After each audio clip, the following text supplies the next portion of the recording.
So, I was in my old room today. Boy, don't you see me getting ready for my gig? Well, I have to ask you about something. Go ahead. I noticed you've made a shrine. I have a shrine. Yeah, man, I worship.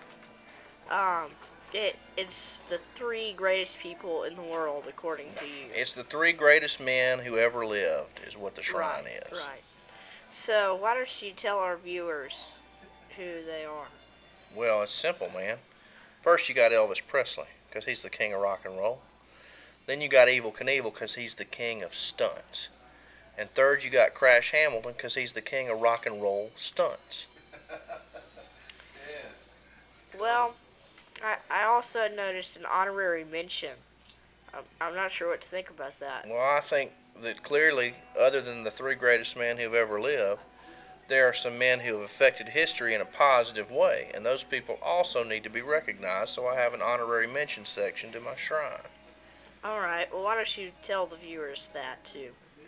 Well, it's very simple. First of all, you got Bruce Lee, because I saw a documentary about that little dude, and there was this guy with an iron hand, and the U.S. government sent Bruce Lee to kick his ass, and I saw him take down 200 ninjas. Now, my personal record's 24 ninjas, so I figure he's the only man who ever lived who could take me in a fair fight.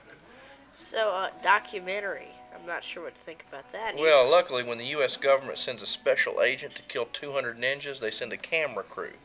Anyway, I saw it on TBS or something, man. It's a true story.